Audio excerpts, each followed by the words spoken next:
Hi అండి, welcome to సాయిస్ kitchen. బాగున్నారండి మీరు? మేమైతే బాగున్నామండి. ఇప్పుడైతే మీకోసం నేను పప్పుల పొడిని అయితే చేసి చూపిస్తానండి. కందిపప్పుతో పొడి చేసి చూపిస్తాను. కందిపప్పు పుట్నాల పప్పుతో. ఇప్పుడు దీనికోసం అయితే ఒక ప్యాన్ పెట్టేసుకున్నానండి. స్టవ్ ఆన్ చేసేసుకొని, ఇది చాలా టేస్టీగా ఉంటుందండి పప్పుల పొడి.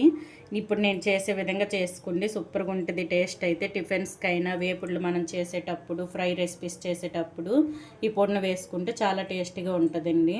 ఇప్పుడు దీనికోసం అయితే స్టవ్ ఆన్ చేసేసుకొని ఒక ప్యాన్ పెట్టేసుకున్నాను.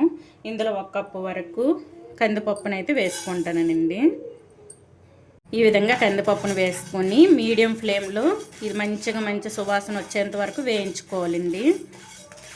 ఇది వేగేటప్పుడు మనకి మంచి వాసన వస్తుంది. అంతవరకు కూడా ఈ విధంగా కలుపుకుంటూ వేయించుకోవాలి. మంచి కలర్లో వేయించుకోవాలండి. ఈ విధంగా మంచి కలర్ వచ్చేంత వరకు వేయించుకోవాలండి. మంచి వాసన అయితే వస్తుందండి. చూసారా, ఈ విధంగా వేయించుకోవాలి. మాడబెట్టుకోకుండా ఈ విధంగా ఉండేటప్పుడే ఒక ప్లేట్లో తీసేసుకోవాలండి. తీసేసుకొని ఇవి పూర్తిగా చల్లార్చుకోవాలి. ఇదే ప్యాన్ పెట్టేసుకొని ఇందులో ఒక 1/2 టేబుల్ స్పూన్ వరకు మిరియాలు వేసుకుంది, 1 టేబుల్ స్పూన్ వరకు జీలకర్ర అండి, 1 టేబుల్ స్పూన్ వరకు ధనియాలు. ఇవి మంచిగా వేయించుకోవాలి. ఇవి కూడా ధనియాలు, జీలకర్ర ఇవన్నీ కూడా మంచిగా ఫ్రై చేసుకోవాలండి. చూడండి, జీలకర్ర, మనకి ధనియాలు ఇవన్నీ కూడా మంచిగా వేగిపోయి ఫ్లేమ్ సిమ్లో ఉంచేసుకొని ఇవైతే వేయించుకోవాలండి.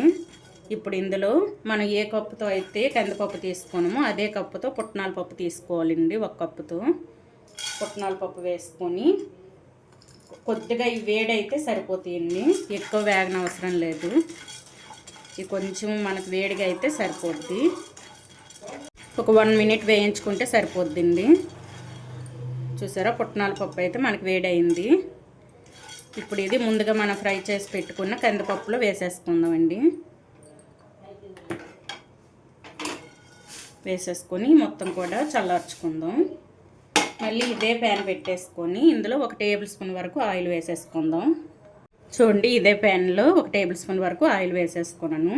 ఇందులో కచ్చా పచ్చగా దంచుకున్న 10 వెల్లుల్లి రెబ్బలు అయితే వేసేసుకుందామండి. వేసేసుకొని కొద్దిగా కలిపేసుకోవాలి. ఇప్పుడు ఇందులో ఒక 7-8 ఎండుమిర్చిని అయితే వేసుకుందామండి.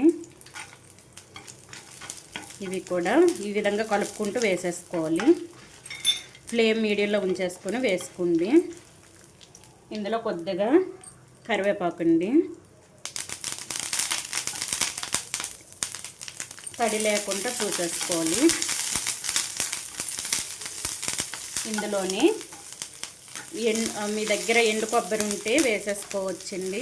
ఎండు కొబ్బరి పొడి ఉన్నా సరే వేసుకోవచ్చు. కొద్దిగా వేసుకుంటానండి. వేసేసుకొని ఈ విధంగా మొత్తం కూడా మంచిగా ఫ్రై చేసేసుకోవాలి. ఈ విధంగా ఫ్రై చేసేటప్పుడే కొద్దిగా హింగువనైతే వేసుకుందామండి. ఒక 1/2 టేబుల్ స్పూన్ వరకు హింగువ వేసేసుకోవాలి. పొడికి హింగు వేసుకుంటే బాగుంటుందండి టేస్ట్ అయితే.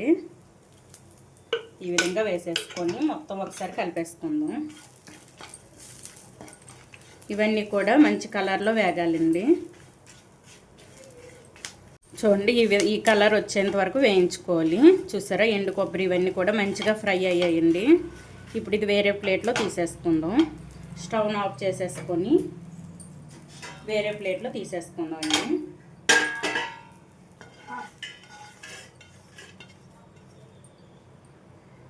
ఈ విధంగా తీసేసుకొని ఇవి కూడా పూర్తిగా చల్లబడాలండి. రెండు కూడా మనం వేయించుకున్న పప్పులు ఇంకా ఎండుమిర్చి ఇవి కూడా పూర్తిగా చల్లబడిన తర్వాత గ్రైండ్ చేసి చూపిస్తానండి.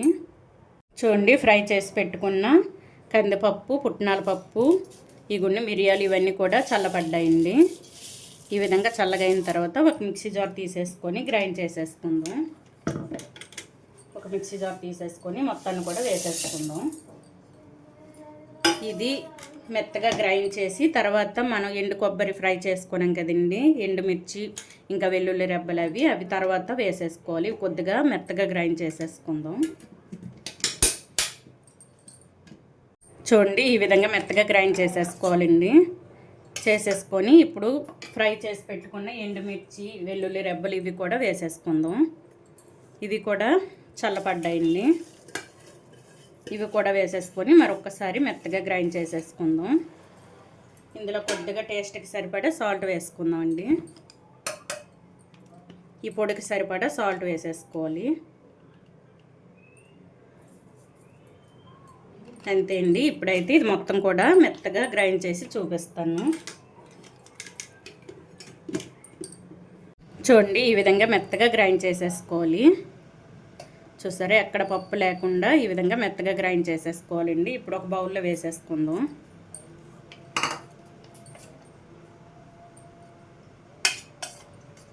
మొత్తం కూడా బౌల్లో వేసి చూపిస్తానండి.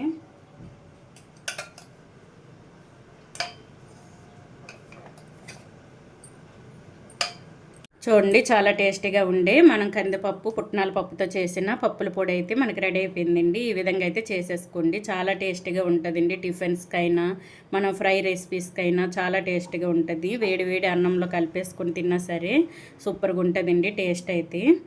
ఇదైతే మనం స్టోర్ చేసుకోవచ్చండి. ఒక 30 days వరకు నిల్వ ఉంటుంది. ఒక 1-2 months వరకు నిల్వ ఉంటుందండి ఫ్రిడ్జ్లో పెట్టేసుకుంటే. బయట నుంచేసుకుంటే ఒక 1 month వరకు నిల్వ ఉంటుంది. ఈ విధంగా అయితే పప్పుల పొడిని చేసేసుకోండి. ఆ వేడివేడి అన్నంలో కూడా ఇది బాగానే ఉంటుంది. ఉప్మా చేసేటప్పుడైనా, ఇడ్లీ దోశ చేసేటప్పుడు కూడా బాగానే ఉంటుందండి. చూడండి, ఈ విధంగా అన్నంలో కొద్దిగా వేసేసుకొని నెయ్యి వేసుకొని తింటే సూపర్గా ఉంటుందండి టేస్ట్ అయితే. చిన్నపిల్లలకైనా పెద్దవాళ్ళకైనా చాలా ఇష్టంగా తింటారండి ఇది వేసి పెడితే. ఈ విధంగా అయితే చేసేసుకోండి. చూసారా, ఈ విధంగా మెత్తగా ఉండాలి. ఎక్కడ పప్పులు లేకుండా ఈ విధంగా మెత్తగా గ్రైండ్ చేసేసుకోవాలి. చూసారా, ఈ విధంగా. ఈ పప్పుల రెసిపీ కనుక మీకు నచ్చినట్లయితే, పప్పుల పొడి రెసిపీ కనుక మీకు నచ్చినట్లయితే అండి లైక్ చేయండి, షేర్ చేయండి, నా ఛానల్ను సబ్స్క్రైబ్ చేసుకోండి. ఓకే, బాయ్ అండి.